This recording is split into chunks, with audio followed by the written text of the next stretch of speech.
Praise the lord. ప్రభు అయిన యేసుక్రీస్తు వారి పేరిట అందరికీ శుభాలు వందనాలు తెలియజేస్తున్నాను. ప్రజెంట్ క్రిస్టియానిటీ సోషల్ మీడియాలో ఒక ట్రోలింగ్ మెటీరియల్గా మారిపోతుంది. ప్రతి ఒక్కరూ క్రిస్టియానిటీని కామెంట్ చేయడం మనం చూస్తూనే ఉన్నాం. ఈ విషయంలో మార్పు ఎంతవరకు అవసరం, ఏ ఏ విషయాల్లో అవసరం అనేది ఈరోజు మనం చర్చిద్దాం. మీరేమంటారన్నా? అబ్జల్యూట్లీ అన్న, what you said is 100% right. Biblical క్రిస్టియానిటీలో ఎలాంటి చేంజెస్ అక్కర్లేదు. That's very very very purest form of Christianity. But present generation క్రిస్టియానిటీలో చాలా చేంజెస్ అవసరం. సో ఈ కార్యక్రమంలో ఒక డినామినేషన్ అని కాకుండా సార్వత్రికంగా సంఘాలన్నిటిని మనం ప్రశ్నిద్దాం. ఒకవేళ ఈ లోపాలు మన సంఘంలో ఉన్న మనము కూడా మనల్ని క్లెన్స్ చేసుకోవడానికి, క్లీన్ చేసుకోవడానికి, మార్చుకోవడానికి మనం సిద్ధపడతాం. ఏది ఏమైనా ప్రపంచ క్రైస్తవ్యానికి ఒక గణనీయమైన మార్పు అవసరమై ఉన్నది. కాబట్టి ఈ వీడియో ద్వారా ఆ మార్పును తెచ్చే ప్రయత్నం చేద్దాం. దేవునికి మహిమను ఆపాదిద్దాం. కంటిన్యూ అన్న. ఫస్ట్ క్వశ్చన్ అన్న, సాక్ష్యం గురించి, టెస్టిమోనీ. ఈ టెస్టిమోనీ ఏదైతే ఉందో ఇది సోషల్ మీడియాలో అన్యులు నమ్ముకోవడానికి ఒక స్కోప్నిచ్చే విధంగా మారిపోతుంది. ఈ విషయంలో ప్రజెంట్ క్రిస్టియానిటీ ఏం మార్పు తీసుకోవాలి? క్వశ్చన్ అన్న. బైబిల్ ప్రకారంగా సాక్ష్యం చెప్పొచ్చా అంటే చెప్పొచ్చు. కానీ more than concentrating on telling the testimony, be the testimony. సాక్ష్యము చెప్పే దాని మీద ఉన్న శ్రద్ధ కంటే సాక్షిగా బ్రతికే దాని మీద శ్రద్ధను ఎక్కువ పెట్టాలి. బిబ్లికల్లీ స్పీకింగ్, లాజరు చనిపోయి లేచిన తర్వాత ఒక మీటింగ్ జరిగింది. ఆ మీటింగ్లో లాజరు సాక్ష్యము చెప్పలేదు, సాక్షిగా ఉన్నాడు.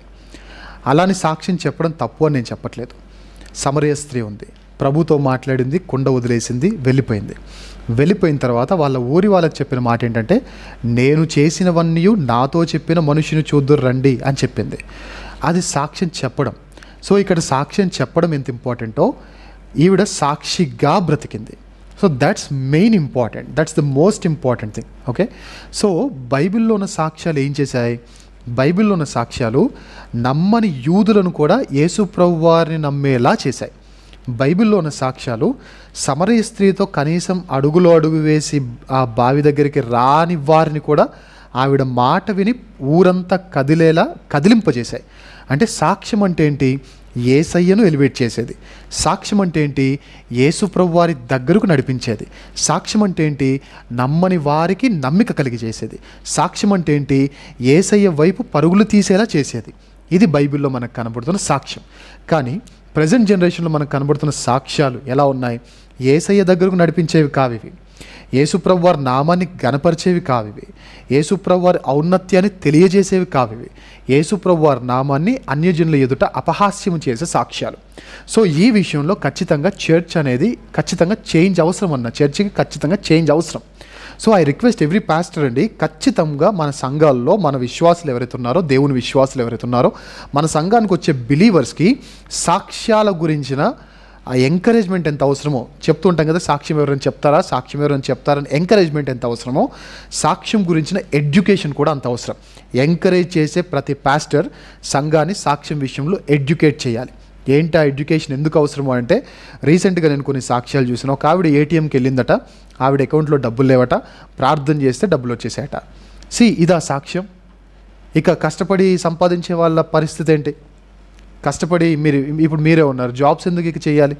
మీరు కూడా ఏటీఎం దగ్గరికి వెళ్ళి ప్రార్థన చేసి డబ్బులు రావా? అలా దేవుడు చేయడు. అన్యాయంగా వచ్చిబడిన దేవుడు చేయడు. కష్టార్జితం దేవుడు ఆశీర్వదిస్తాడు. అండ్ ఒక ఆవిడ, ఒక పాస్టమ్మ గారు వాక్యం చెప్తూ ఒక సాక్ష్యం చెప్పారు. మొన్న ఏం జరిగిందంటే, నా పెళ్ళి స్టార్టింగ్లో ఏం జరిగిందంటే, నేను మా ఆయనకి దోశలు వేస్తూ ఉంటే అవి టేస్ట్ సరిగ్గా రావట్లేదు. బట్ మా ఆయన నాకేం చెప్పకుండా ఉన్న ప్రేమను బట్టి నన్ను ఎంకరేజ్ చేయాలని, నన్ను బాధ పెట్టకూడదని తినేస్తూ ఉన్నాడు, హ్యాపీగా తింటున్నాడు. తర్వాత నాకు అర్థమైంది ఏంటంటే, దాంట్లో టేస్ట్ ఏం బాగాలేదని నాకు అర్థమైంది. బట్ ఎలా చేయాలో నాకు తెలియదు. సో ఇప్పుడు నేనేం చేశాను? ఉప్పు వేసేటప్పుడు దేవునికి థ్యాంక్స్ చెప్పాను, స్తోత్రం చెప్పాను. కారం వేసేటప్పుడు దేవునికి స్తోత్రం చెప్పాను. ఆయిల్ వేసేటప్పుడు దేవునికి స్తోత్రం చెప్పాను. ఆటోమేటిక్గా ఆ దోశ టేస్ట్ అనేది పెరిగిపోయింది అని. Is this a testimony? దీనివల్ల దేవుని నామానికి వచ్చే ఘనత ఏంటి? దేవుని నామానికి వచ్చే ఔన్నత్యం ఏంటి? దేవుని నామాన్ని దగ్గరికి అమ్మో దోశ టేస్ట్ బాగుందంటారా అని చెప్పి ఎవరు పాపులు మారుతారు? సాక్ష్యం అనేది పాపిని మార్చాలి. సాక్ష్యం అనేది పాపిని ప్రభు వైపు నడిపించాలి. సాక్ష్యం అనేది దేవుని వైపు బాటలు వేయాలి. సాక్ష్యం అనేది దేవుని నామాన్ని హైలైట్ చేయాలి. ఇవి కనబడట్లేదు. కాకమ్మ కబుర్లు కనబడుతూ ఉన్నాయి. ఇవి సాక్ష్యాలు కాదు. నేను పాస్టర్స్ అందరిని విజ్ఞప్తి చేస్తున్నాను, ఇలాంటి సాక్ష్యాలు మీ సంఘాల్లో ఎవరైనా చెబుతూ ఉంటే, అది లైవ్ టెలికాస్ట్ అవుతూ ఉంటే దయచేసి లైవ్ టెలికాస్ట్లో మ్యూట్ చేసేయండి. సెకండ్ థింగ్ ఏంటంటే, అవసరమైతే లైవ్ టెలికాస్ట్ని బంద్ చేసేయండి, అవసరమైతే లైవ్ టెలికాస్ట్ని ఆపేయండి. ఎందుకంటే ఇలాంటి సాక్ష్యాల వల్ల సమాజంలో క్రీస్తు నామము అవహేళన జరుగుతుంది, అవమానపడుతుంది. సో ఇవి చేయకండి. అండ్ చాలామంది చేసే ఇంకో తప్పు, ఈ రీసెంట్గా ఒక ఆవిడ మాట్లాడుతూ ఒక సాక్ష్యం చెప్పారు. ఏంటి ఆ సాక్ష్యము? వాళ్ళ ఆవిడికి 2 GB డేటా డైలీ వస్తుందట, వాళ్ళ ఆయనకి 2 GB డేటా డైలీ వస్తుందట. అది వారికి సరిపోవట్లేదట. సరిపోకపోయేసరికి బాధేసిందట. అంత బాధపడాల్సిన అవసరం ఏంటి? సరిపోకపోతే రీఛార్జ్ చేసుకోవచ్చు. ఓన్లీ డేటా రీఛార్జెస్ ఎన్ని ఉండవు? ఇప్పుడు మనం మినిస్ట్రీలో ఉన్నాం, లైవ్ ఇవ్వాలి అనుకుంటాం, మనకి డైలీ 1.5 or 2 GB వస్తుంది. బట్ లైవ్ ఇవ్వాలి అనుకున్నప్పుడు ఎక్స్ట్రా డేటా ఖర్చు అవుతుంది. అప్పుడు మనం ఏం చేస్తాం? 49 రూపీస్ది కానీ సంథింగ్ ఆర్ ద అదర్ ఏదో రీఛార్జ్ ప్లాన్ కానీ వేసుకుంటాం. దట్స్ ద ఓన్లీ ప్రొసీజర్ కదా. ఇప్పుడు యేసుప్రభు వారు ఏమన్నా రిలయన్స్ కానీ లేదా ఎయిర్టెల్ కానీ ఫ్రాంచైజీ ఏమైనా పెట్టుకున్నారా? యేసుప్రభు వారికి ప్రార్థన చేస్తే నా భక్తులు కదా అని మనకి రీఛార్జ్ చేయడానికి? అయితే నాకు అర్థం కాదు ఏంటంటే, రోజుకు 4 GB సరిపోనంత ఏం బ్రౌజ్ చేస్తున్నా నాకు ఎప్పటికీ అర్థం కాలేదు వారు. అండ్ ఇంకోటి ఆవిడ చెప్తున్న మాట ఏంటంటే, రాత్రి 3 గంటలకు లేచి ఏడుస్తూ ప్రార్థన చేశాను. రాత్రి 3 గంటలకు పడుకోకుండా డేటా గురించిన ఏడుపు ఏం అవసరం ఆవిడికి? ఇది సాక్ష్యము, మళ్ళీ దాన్ని నెట్లో పెట్టారు. దయచేసి ఇలాంటివి ఎంకరేజ్ చేయకండి. పాస్టర్స్ అందరికీ చెప్తున్నాను, నా ప్రియ సేవకులారా, మీ సంఘాల్లో ఉన్న ప్రతి విశ్వాసికి సాక్ష్యం అంటే ఏంటో ఒక మంచి ఎంకరేజ్మెంట్తో పాటుగా దాని విషయమైన ఎడ్యుకేషన్ కూడా చేద్దాం. ఎందుకంటే వీటిని ట్రోల్ మెటీరియల్గా వాడుకుంటున్నారు కాబట్టి సాక్ష్యం అనేది ఎప్పటికీ ట్రోల్ మెటీరియల్ కాదు. బిబ్లికల్ క్రిస్టియానిటీలో క్రీస్తును మహిమపరిచేలా చేసింది సాక్ష్యం, క్రీస్తు వైపు వెంబడించేలా చేసింది సాక్ష్యం, క్రీస్తు ఔన్నత్యాన్ని ప్రకటింపజేసింది సాక్ష్యం. సో ఆ సాక్ష్యాన్ని ఇప్పుడు ఏం చేస్తున్నాడంటే అపవాది క్రీస్తు నామముకి అవహేళన కలిగేలా చేస్తున్నాడు, ఉన్న వాళ్ళందరికీ క్రీస్తు మీద అసహ్యం కలిగేలా చేస్తున్నాడు. సో ఇలాంటివి చేయకండి. సెకండ్ థింగ్, కొందరు ఏం చేస్తారు, సాక్ష్యము చెబుతూ కులాలను హైలైట్ చేస్తూ ఉంటారు. సాక్ష్యంలో హైలైట్ అవ్వాల్సింది కులము కాదు, సాక్ష్యంలో హైలైట్ అవ్వాల్సింది మతము కాదు, సాక్ష్యంలో హైలైట్ అవ్వాల్సింది క్రీస్తు ప్రభు మాత్రమే. The way Christ cleansed my heart, my life. ఎవ్వరు మార్చలేని నా జీవితాన్ని ప్రభు ఎలా మార్చాడో అది మాత్రమే తెలియజేయాలి. అదే సాక్ష్యం. That is testimony. నేను ఎవరో తెలుసా, నేను బ్రాహ్మణుని, నేను ఎవరో తెలుసా, నేను కమ్మ, నేను ఎవరో తెలుసా, నేను కాపు, నేను ఎవరో తెలుసా, నేను ఇది అంటే నీ కులాన్ని హైలైట్ చేసుకోవడానికి సాక్ష్యం చెప్తున్నా. బట్ అది కాదు సాక్ష్యం అంటే. సాక్ష్యం క్రీస్తుని హైలైట్ చేయాలి, సాక్ష్యం క్రీస్తు వైపుకు పాపులను నడిపించాలి, సాక్ష్యం క్రీస్తు ఔన్నత్యాన్ని తెలియజేయాలి, సాక్ష్యం నీ జీవితంలో నువ్వు సాక్ష్యం చెప్పడం మాత్రమే కాదు, అన్నిటికంటే మోస్ట్ ఇంపార్టెంట్ థింగ్ ఏంటి అంటే నువ్వు సాక్షిగా బ్రతకాలి. This is biblical testimony. ఈ విషయంలో ఎవరైతే పనికిమాలిన సాక్ష్యాల పేరుతో వీడియోలు ఎవరైతే పెట్టారో డైరెక్ట్ డిలీట్ చేసేయండి. అలాంటివి ఎంకరేజ్ చేయకండి. క్రిస్టియన్స్ అందరూ ఈ విషయంలో ఖచ్చితంగా మారాలి. ఎవరైతే ఇవే సాక్ష్యాలు అనుకొని దోశల గురించి, ఇడ్లీల గురించి, వీటి గురించి చెప్తున్నారో, ఈ సాక్ష్యాలు కాదు, క్రీస్తు వైపు మీరు ఎలా వచ్చారో, ఆయన ఎలా రక్షించాడో వాటి గురించి చెప్పి క్రీస్తు ఔన్నత్యాన్ని తెలియజేయండి. ఈ విషయంలో సంఘం ఖచ్చితంగా మారాల్సిందే. ఎస్ అన్న. ఓకే అన్న. మరొక ప్రశ్న, కొన్ని చర్చెస్లో బిజినెస్ పేరుతో ఆయిల్ డబ్బాలు అమ్మడం, ప్రేయర్ ఆయిల్ అమ్మడం, కర్చీఫ్లు అమ్మడం ఇలా జరుగుతుంది. దీన్ని బట్టి దేవుని నామం అవహేళన చేయబడుతుంది. అదే కాకుండా వేలంపాట అంటూ ఇలా కొన్ని ప్రాక్టీసెస్ చేస్తున్నారు. ఇది ఎంతవరకు వాక్యానుసారం? ప్రజెంట్ క్రిస్టియన్ జనరేషన్లో ఉన్న కొన్ని ప్రాక్టీసెస్ బిజినెస్ మాడ్యూల్స్గా మారిపోయాయని చెప్పడంలో ఎలాంటి సందేహం లేదన్న. అందులో మీరు ప్రస్తావించిన వేలం పాట కానీ, అందులో మీరు ప్రస్తావించిన ప్రేయర్ ఆయిల్ కానీ, లేదా కర్చీఫ్స్ అమ్ముకోవడం కానీ, వీటి గురించి మాట్లాడదాం. First of all prayer oil గురించి మీకు చెప్తాను. ప్రేయర్ ఆయిల్ అనే కాన్సెప్ట్ బైబిల్ది కాదు. It might be surprising, but prayer oil అనే కాన్సెప్ట్ బైబిల్లో లేదు. అదేంటి యాకోబు పత్రికలో ఉంది కదా అని అనుకుంటే, యాకోబు పత్రికలో ప్రేయర్ ఆయిల్ గురించి ఉండదు. ఎవరికైనా బాలేకపోతే సంఘ పెద్ద వాళ్ళ ఇంటికి వెళ్ళి పేషెంట్కి ప్రార్థన చేయాలి, ఆయిల్ అప్లై చేసి రావాలి. ప్రేయర్ చేయాల్సింది ఆయిల్కి కాదు, ప్రేయర్ చేయాల్సింది ఎవరికి? పేషెంట్కి. సో ఈరోజు ప్రేయర్ ఆయిల్ పేరుతో జరుగుతున్న ఏదైతే ఉందో అది బిబ్లికల్ క్రిస్టియానిటీ కాదు. ఎవ్వరు కూడా ప్రేయర్ ఆయిల్స్ కొనకండి.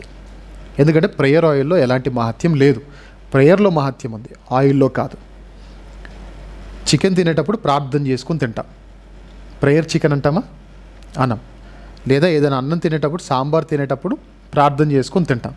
ప్రేయర్ సాంబార్ అంటామా? అనం. ట్యాబ్లెట్ వేసుకునేటప్పుడు ప్రార్థన చేసుకుని వేసుకుంటాం. ప్రేయర్ పారాసిటమాల్ అంటామా? అనం. రోగికి ఈ ఒక మెడిసిన్గా ఆయిల్ని అప్లై చేసేటప్పుడు ప్రార్థన చేసి అప్లై చేయండి అన్నారు. ప్రార్థన ఆయిల్కి కాదు, ప్రార్థన పారాసిటమాల్కి కాదు, ప్రార్థన సో అండ్ సో వస్తువులకు కాదు. ప్రార్థన ఎవరికి? పేషెంట్కి, రోగికి. సో ప్రేయర్ ఆయిల్ అనే కాన్సెప్ట్ బైబిల్ది కాదు. దాన్ని మనం ఎంకరేజ్ చేయక్కర్లేదు, మనం వాటిని కొనక్కర్లేదు. ఇది మొదటి విషయం. రెండవది, కర్చీఫుల్లో అభిషేకం ఉంది అని చెప్పేసి కర్చీఫులు అమ్మే బ్యాచ్ కూడా ఉన్నారు. కర్చీఫుల్లో అభిషేకం ఉండదు, 100% ఉండదు. అదేంటి, పౌలు నడికట్టు తగిలి ఇంతమంది స్వస్థపరచబడ్డారు కదా అంటే, స్వస్థపరచబడ్డారు కాదని చెప్పట్ల. మరి మీరు కొన్న కర్చీఫులకి, మీరు అమ్మే కర్చీఫులతో ఎంతమంది స్వస్థపరచబడుతున్నారు? పౌలు భక్తుల నీడ తగిలినా కానీ స్వస్థపరచబడిన దాఖలాలు ఉన్నాయి, మేము నమ్ముతాం. హోలీ స్పిరిట్ కార్యాలన్నింటినీ మేము నమ్ముతాం, వాటిని ఎక్కడ మేము వ్యతిరేకరించాం. కానీ 10 రూపాయలు 50 రూపాయలు ఖర్చీఫ్ పెట్టి కొంటే మరి నేను బాగుపడాలి కదా. బాగవుతున్నారా? అవ్వకపోగా ఇలా తిప్పుతూ ఆరాధన చేస్తూ ఉన్నారు. సో ఇది కూడా బిబ్లికల్ క్రిస్టియానిటీ కాదు. దయచేసి ఖర్చీఫ్లు ఎవరు కొనకండి, ఏ బిజినెస్ మ్యాన్కి మీరు సపోర్ట్ చేయకండి. I'm speaking about Christian businessman. థర్డ్గా మీరు మాట్లాడుతూ అన్న మాట ఏంటంటే వేలం పాట. ఈ వేలం పాటలు కూడా, వీటి వల్ల కూడా సంఘానికి చాలా చెడ్డ పేరు వచ్చేసిందన్న.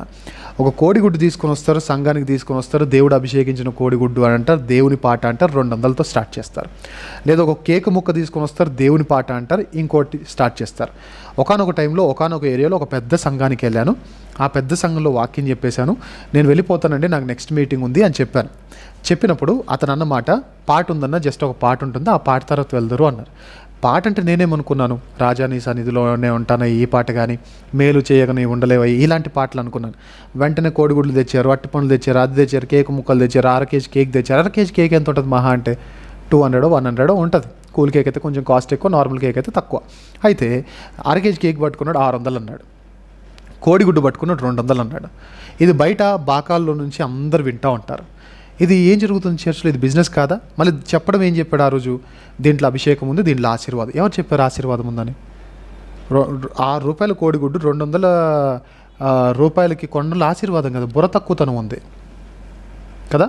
6 రూపాయలకు దొరికేదాన్ని 200 రూపాయలు కొనేది ఆశీర్వాదం కాదు, బుద్ధిహీనత. 100 రూపాయల కేక్ని 600 కొనడం ఆశీర్వాదం కాదు, ఆశీర్వాదం దాగలేదు, అందులో మోసం దాగుంది.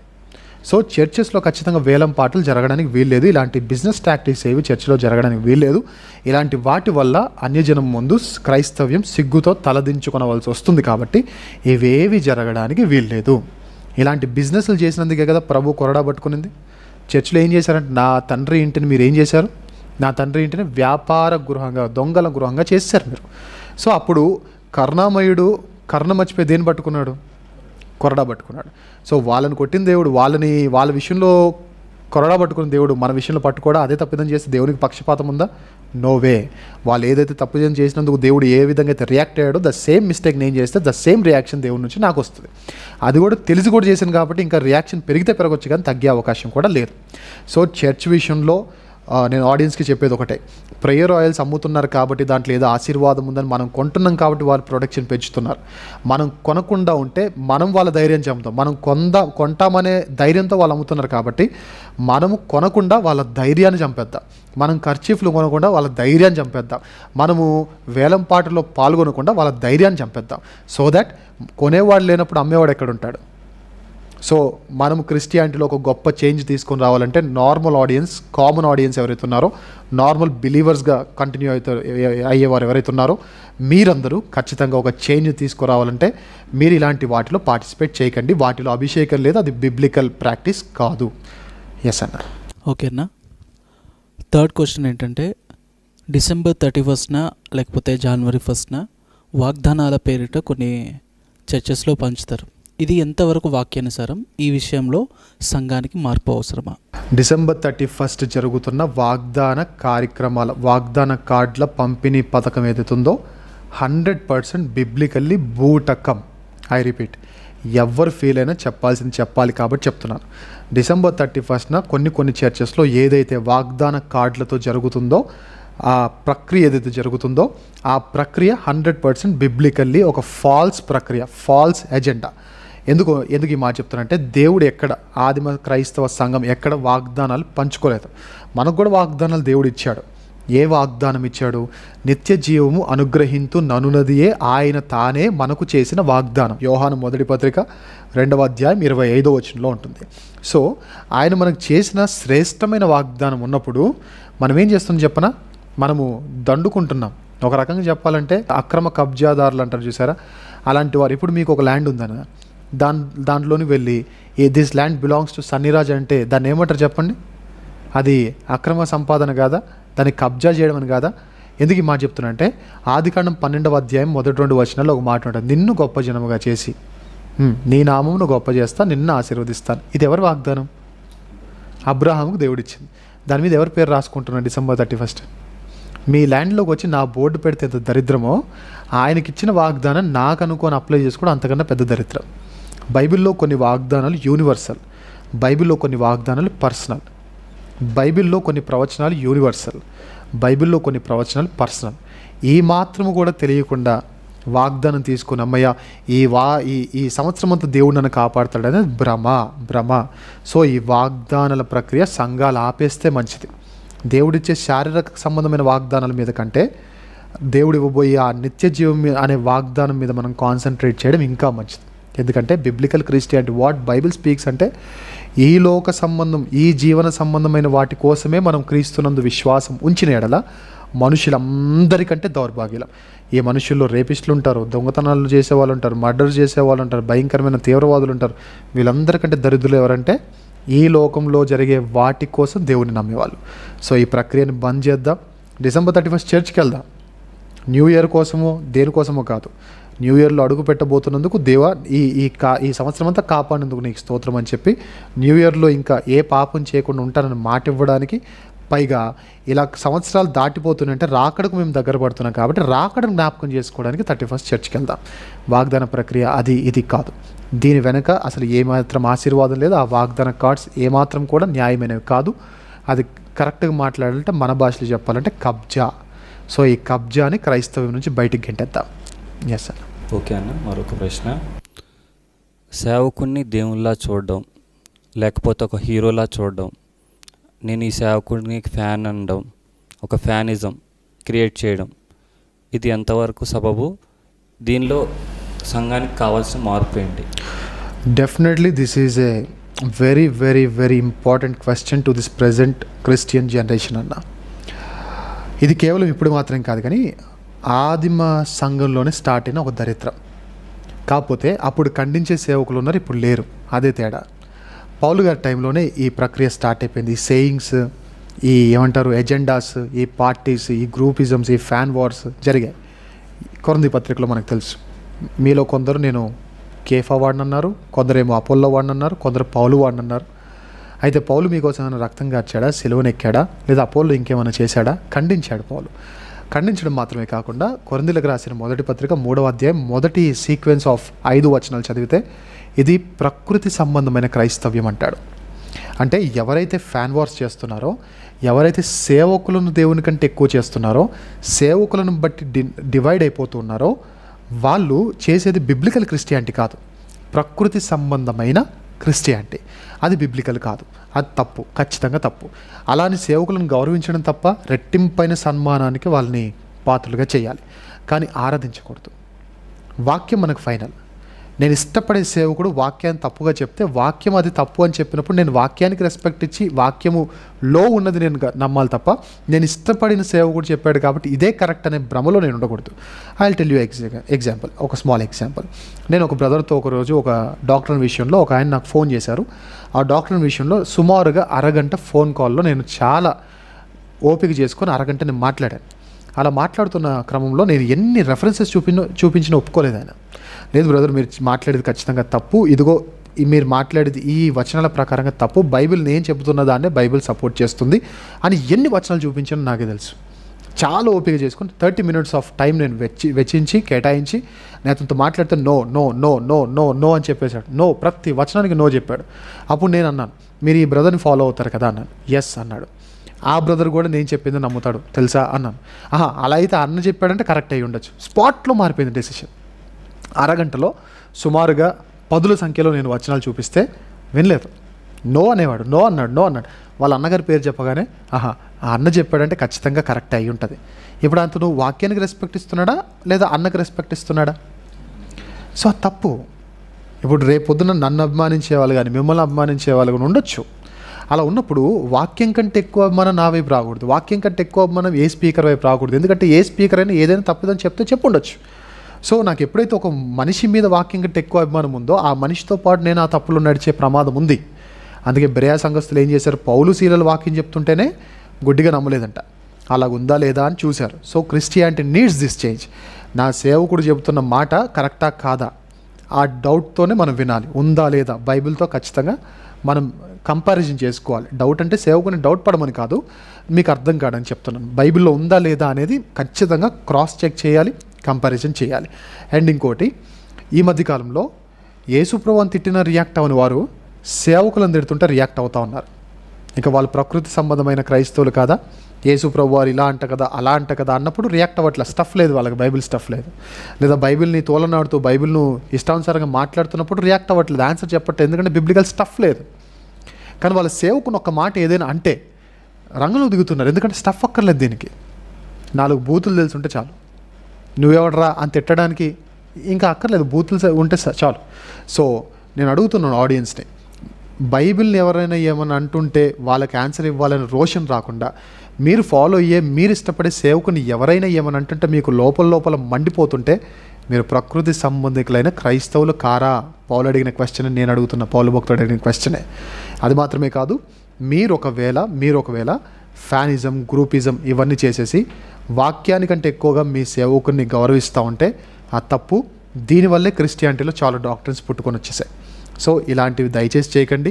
ఒకవేళ ఎవరైనా చేస్తుంటే సేవకులు టేక్ ఎ స్టాండ్, మంచి పొజిషన్లో ఉండి మీరు స్టేజ్ ఎక్కి ఇలా నన్ను ఫాలో అవుతున్నారంట కదా, నా గురించి ఫేస్బుక్లో ఇలా గొడవ పడుతున్నారంట కదా, నా పేరుతో so and so fans group అని పెట్టారంట కదా, ఇలాంటివి చేయడానిక మీరు సంఘానికి వస్తుంది? మీరు నా ఫ్యాన్సా? మీరు మీ బుద్ధి ఏమైనా గడ్డి తినిందా? ఖండించాలి. పౌలు చేసింది అదే, పౌలు భక్తుడు చేసింది అదే. సో ఆనాడు పౌలు భక్తుడు ఖండించాడు కాబట్టి సంఘం బాగుంది. ఈనాడు ఖండించేవారు లేకుండా దాన్ని వెనకేసుకొచ్చేవారు ఉన్నారు కాబట్టి సంఘం నిర్వీర్యమైపోతుంది. సో అటు సేవకుల్లో తప్పు ఉంది, ఇటు విశ్వాసుల్లో తప్పు ఉంది. ఈ తప్పుని ఖచ్చితంగా చేంజ్ చేసుకుందాం. క్రిస్టియానిటీలో ఒక బలమైన చేంజ్ని మనం తీసుకువద్దాం. దానికి ఒక మంచి పునాది మనం వేద్దాం. దేవుణ్ణి మాత్రమే మహింపరుద్దాం. ఎస్ అన్న. ఓకేనా. నెక్స్ట్ క్వశ్చన్ ఏంటంటే, ప్రజెంట్ క్రిస్టియానిటీలో పరిశుద్ధాత్మ పేరిట ఎన్నో మోసాలు జరుగుతున్నాయి. ఒకరేమో టచ్ అని, ఇంకొకరేమో వివిధ రకాలైన భాషలతో మాట్లాడి పరిశుద్ధాత్మ నామాన్ని అవమానపరుస్తున్నారు. ఈ విషయంలో సంఘానికి ఏ విధమైన మార్పు అవసరం? పరిశుద్ధాత్ముని గురించి చెప్తే ఖచ్చితంగా మనం ట్రోల్ మెటీరియల్గా మిగిలిపోతాం. కానీ బైబిల్ చెప్పేది మనం చెప్తాం. మనల్ని ఏమైనా అంటారా లేదా పక్కకు పెడతాం. అయితే మీరు అడిగింది 2 విషయాలు, ఒకటి టచ్ గురించి, రెండవది భాషల గురించి. సో కట్టే కొట్టే తెచ్చి అన్నట్టుగా చెప్తాను. లాంగ్ స్టోరీ షార్ట్, ఏంటి, టచ్ అనగానే పడిపోతున్నారు. ప్రశ్నిద్దాం, బైబిల్లో ఎక్కడైనా జరిగిందా? జరగలేదు.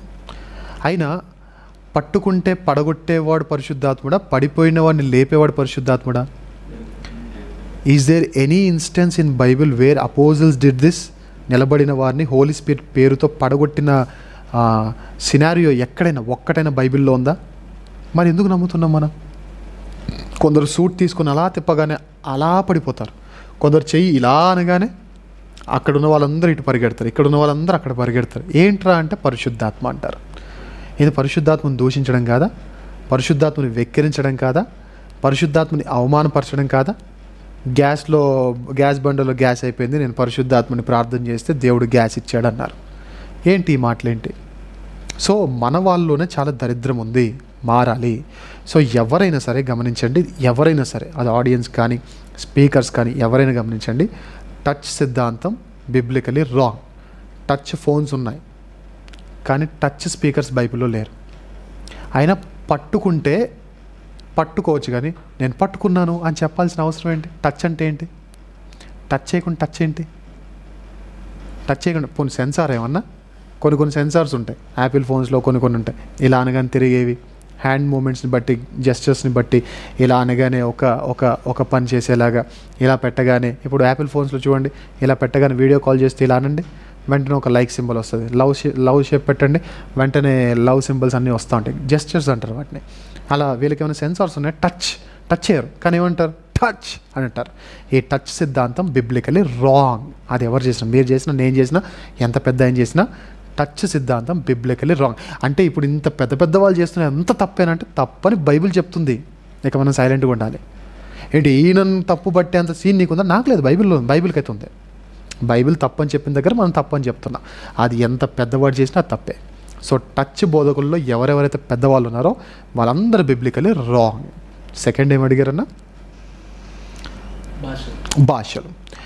భాషల విషయంలో ఆల్రెడీ మనం నిజమైన పెంతుకోస్తు అనుభవం ఏంటని ఆల్రెడీ మనం చెప్పాం. సో ఆడియన్స్, మీరు ఒకవేళ కావాలి అంటే సన్నిరాజ్ కొడవటి అఫీషియల్ అనే ఛానల్లోనికి వెళ్ళి, యూట్యూబ్ ఛానల్లోకి వెళ్ళి అది వినండి. అయితే భాషలను లొడలొడ వాగుతూ ఇష్టానుసారంగా మాట్లాడుతూ షబ రబ రబ రబ రబ అని అంటూ లేదా ఏదేదో అంటూ ఇవి పరిశుద్ధాత్మ భాషలు అని ఎవరైతే అంటున్నారో అసలు భాషలు అనే సబ్జెక్ట్ మీద కనీస అవగాహన మీకు లేదు అని ఖచ్చితంగా చెప్పగలం. ఒకవేళ ఎవరైనా బిబ్లికల్లీ మర్యాదపూర్వకంగా మాట్లాడాలి అనుకుంటే యూ కెన్ కమ్, లేదా you can call me, you can speak to me on phone.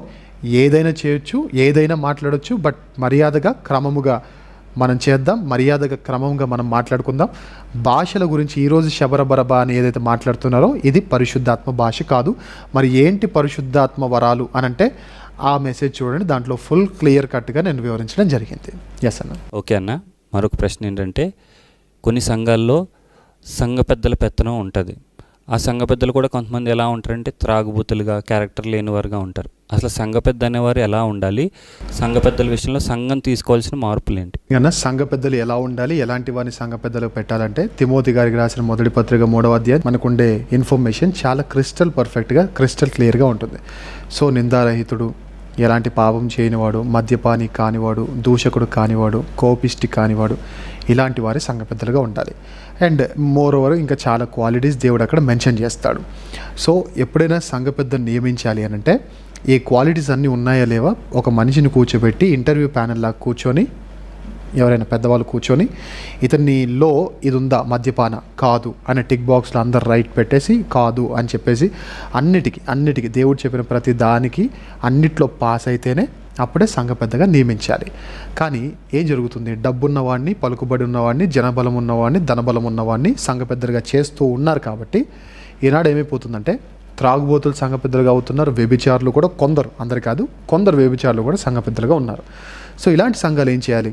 ఒకవేళ మీ సంఘాల్లో ఎవరైనా త్రాగుబోతులు సంఘ పెద్దలుగా ఉంటే మర్యాదగా వాళ్ళని సంఘ పెద్దల దగ్గర నుంచి దించేయండి, ఆ స్థానం వాళ్ళ నుంచి తీసేయండి, ఆ స్థానం నుండి వాళ్ళని తీసేయండి. వ్యభిచారులు ఎవరైనా సంఘ పెద్దలుగా ఉంటే మీరు ఉండడానికి మీకు అర్హత లేదని చెప్పి తీసేయండి. బస్సు ఎక్కుతాం, ఎక్కేటప్పుడు డ్రైవర్ బాగా తాగి తూగుతున్నాడు, ఏం చేస్తాం? అయితే బస్ డ్రైవర్ మీద కంప్లైంట్ ఇచ్చి బస్ డ్రైవర్ని దింపేంచేస్తాం, వేరే అతన్ని షిఫ్ట్ చేయించేస్తాం. లేదు, ఆ ఆప్షన్ లేదంటే మనం ఏం చేస్తాం? బస్సు మనం దిగేసి వెళ్ళిపోతాం. సో ఎవరి సంఘాల్లో అయితే, I'm speaking to audience directly, ఎవరి సంఘాల్లో అయితే సంఘ పెద్దలు కరెక్ట్గా లేరో, త్రాగుబోతులు ఉన్నారో, వ్యభిచారులు ఉన్నారో, తిట్టేవారిగా, కొట్లాటలకు వెళ్ళేవారిగా ఉన్నారో, మీ అందరి సంఘాల్లో చెప్పి చూడండి, మీరు ఇలాంటి సంఘ పెద్దలుగా ఉండడానికి మీకు క్వాలిటీస్ లేవు, మీరు దిగిపోండి ఆ స్థానం నుండి చెప్పండి. నువ్వెవడు నాకు చెప్పడం అంటారా? చర్చ్ మారిపోండి, చర్చ్ మానేయండి, చర్చ్ మారిపోండి. The same as we said in example, bus ఎగ్జాంపుల్లో చెప్పినట్టుగా డ్రైవర్ని మార్చడానికి ట్రై చేయండి. లేదా డ్రైవర్ని మారనంటాడా? బస్ మనం మారిపోవాలి, లేదంటే ప్రాబ్లం మనకు కూడా వస్తుంది. సో సంఘ పెద్దలు ఎలాంటి వారు ఉండాలంటే తిమోతి గారికి రాసిన మొదటి పత్రిక 3వ అధ్యాయం క్రిస్టల్ క్లియర్ ఇన్ఫర్మేషన్. ఒకవేళ ఇలాంటి వారు ఉంటే ఏం చేయాలంటే వారిని మార్చాలి, లేదా మనం మారిపోవాలి. కొన్ని సంఘాలు ఏం చేస్తారు, సంఘ పెద్దలకున్న అజమాయిషిని బట్టి పాస్టర్ గారికి కూడా ఎలాంటి వాక్యం చెప్పాలో, నువ్వు ఇలాంటి చెప్పొద్దు, నువ్వు తాగుడు గురించి చెప్పొద్దు, నువ్వు వాటి గురించి చెప్పొద్దు, వీటి గురించి చెప్పొద్దు అని వీళ్ళు పెత్తనాలు చేస్తూ ఉంటారు. ఆ రైట్ ఎవరికి లేదు. పాస్టర్ గారు ఏం చెప్పాలో దేవుడు పాస్టర్ గారికి ఇచ్చే ప్రేరణ బట్టి ఉంటుంది. సో ఒకవేళ పాస్టర్ గారు మాట్లాడుతున్న ఆ మాటల్లో లోపాలు ఏవైనా ఎత్తి చూపిస్తున్నప్పుడు ఆ లోపాలు మనలో ఉంటే మనం మారాలి తప్ప పాస్టర్ గారిని మార్చకూడదు. ఎందుకంటే ఇక్కడ నీకు అధికారం ఉంది కాబట్టి పాస్టర్ని మార్చేస్తాము, కానీ రేపొద్దున నువ్వు ఫేస్ చేసే న్యాయాధిపతిని మార్చే అంత సీన్ మనకు ఏ ఒక్కరికి లేదు. సో మనం మారకపోతే ఆయన మార్చేస్తాడు. మారిపోతావా అది దేవుడు మన మీద పెట్టిన ఫైనల్ డెసిషన్. సో మనం మాడిపోకుండా ఉండాలంటే మారిపోవడం మంచిది. పాస్టర్లు మార్చడం కాదు మనకు రావాల్సింది, మనం మారడం మనకు రావాలి, మన క్యారెక్టర్ని మార్చుకోవడం రావాలి. తప్పు చేయని వాడేవాడు? భేదం లేదు, అందరం పాపం చేశాం. సో నీతిమంతుడు లేడు, ఒక్కడు లేడని బైబిల్ కూడా సెలవిస్తుంది. సో తప్పు చేయని వాడు ఎవడు లేనప్పుడు మరి దేవుడు ఎవరిని నీతిమంతులు అని చెప్తాడు? తప్పు చేయని వాడిని కాదు, తప్పును కరెక్ట్ చేసుకునేవాడిని దేవుడు నీతిమంతులు అంటారు. So there is a chance for us. ఇప్పుడు మీరు చేయలేదు, నేను చేయలేదు, ఎవరు మిస్టేక్స్ చేయలేదు, but we try to correct that. కదా, తెలిసినంతలో నమ్మకంగా ఉండడానికి ప్రయత్నం చేస్తున్నాం. సో అలాంటి సంఘ పెద్దలు కూడా చెప్పే మాట ఏంటంటే, మీరు ఓవర్ రియాక్ట్ అయిపోకండి ప్రతిదానికి, ఓవర్గా పాస్టర్స్ మీదకి వెళ్ళిపోకండి ప్రతిదానికి. ఒకవేళ నిజంగా తప్పు మనలో ఉంటే బిబ్లికల్లీ మనం మారాల్సిందే. We're here to change ourselves. మన సంఘానికి వెళ్ళేది పాస్టర్లను మార్చడానికి కాదు, మనం మారడానికి. సో పాస్టర్లో ఒకవేళ లోపాలంటే ఆయన మార్చేయండి, కానీ మన లోపాలైతే చూపించినందుకు మాత్రం అజమాయిష్ చేస్తే మాత్రం మంచిది కాదు. ఇలాంటి సంఘ పెద్దలు ఉంటే మాత్రం చెప్పండి, మీకు ఆ క్వాలిటీస్ లేవు, మీకు ఆ రైట్స్ లేవు అని చెప్పండి. లేదు నా ఇష్టం అని అంటారా, చర్చ్ మారిపోండి. దట్స్ ఇట్ అన్న. ఓకే అన్న. నెక్స్ట్ క్వశ్చన్ ఏంటంటే, ప్రజెంట్ క్రిస్టియానిటీలో చాలా డినామినేషన్స్ ఉన్నాయి.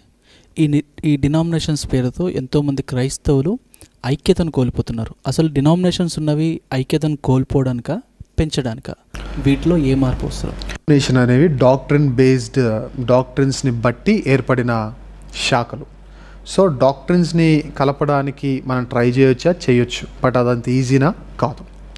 డాక్ట్రిన్స్ అందరూ ఒకే డాక్ట్రిన్ నమ్మేలా చేయొచ్చా? 100% చేయొచ్చు. ఇంపాసిబుల్ అయితే కాదు, కానీ ఈజీ కూడా కాదు. That's not easy, but that's not impossible. చేయొచ్చు, దేవుని శక్తితో మనం చేయొచ్చు, బట్ అంత ఈజీ కాదు. అంత ఈజీగా ఒప్పుకోరు. యేసుక్రీస్తు ప్రభువులను దేవుడని నమ్మేవారు ఒకరు, దేవుడు కాదు అని చెప్పేవారు ఒకరు. సో ఇలాంటివి చాలా చాలా రకాలుగా జరుగుతున్నాయి. కాబట్టి ఇప్పుడు పక్కకు పెడితే కొన్ని సిద్ధాంతాలు, రక్షణ సిద్ధాంతాలు కాకుండా కొన్ని నార్మల్ సిద్ధాంతాలు ఉంటాయి. వైట్ షర్ట్ వేసుకోవాలి, వైట్ డ్రెస్ వేసుకోవాలి, ఇలాంటి రక్షణకు బేస్ లేని సిద్ధాంతాలు ఉంటాయి. ఇలాంటి టైంలో మనం ఏం చేయాలంటే, వాళ్ళ మీటింగ్స్ పెట్టినప్పుడు మనం వెళ్ళి సపోర్ట్ చేయాలి, లేదా మనం మీటింగ్స్ పెట్టినప్పుడు వాళ్ళు వచ్చి సపోర్ట్ చేయాలి. ఇప్పుడు సపోర్ట్ చేయాలంటే ఏం చేయాలి? ఎవరో ఒకరు స్టెప్ తీసుకోవాలి. వాళ్ళు వచ్చిన తర్వాత నేను వెళ్దామని నేను అనుకుంటా ఉంటాను, లేదు వాడు వచ్చిన తర్వాత నేను వెళ్దామని వాళ్ళు నా గురించి అనుకుంటుంటారు. ఇద్దరు అనుకోవడంలో ఉంటారు తప్ప పని చేయడంలో ముందుకెళ్తారు. సో ఎవరో ఒకరు స్టాండ్ తీసుకొని, ఎవరో ఒకరు చేంజ్ కోసం ముందుకు రావాలి. మనం అదే డిస్కస్ చేస్తున్నాం. Christianity need some change. ఆ చేంజ్ మన ద్వారా రావాలి. సో నేను ఆడియన్స్ని కోరేది ఏంటంటే, మీ ఊర్లో ఉన్న సంఘాల్లో ఎవరైనా సరే వార్షికోత్సవ మీటింగ్స్ కానీ పెట్టినప్పుడు మీకు ఆ రోజు ఖాళీ ఉంటే వెళ్ళి చేర్చేయండి. గ్రౌండ్లో భోజనాలు వడ్డించేటప్పుడు ఎవరైనా మ్యాన్ పవర్ తక్కువైతే మీరు వెళ్ళి వడ్డించండి, లేదా వాటర్ పట్టే దగ్గర మీరు ఉండండి, స్టేజ్ వేసే దగ్గర మీరు ఉండండి, లైట్స్ బిగించే వాళ్ళకి హెల్పర్గా మీరు ఉండండి. అలా చేయడం వల్ల డినామినేషన్ భేదాలు కాకుండా క్రైస్తవులమనే ఆ యూనిటీ మనకు ఉంటుంది. కానీ విచిత్రం ఏంటంటే, విచారకరమైనది ఏంటంటే, యునైటెడ్ క్రిస్మస్ అని చేసే లేదా యునైటెడ్ ఐక్య క్రైస్తవ మహాసభలను చేసే ఆ టైటిల్స్లో జరిగే మీటింగ్స్లోనే ఐక్యత ఉండదు.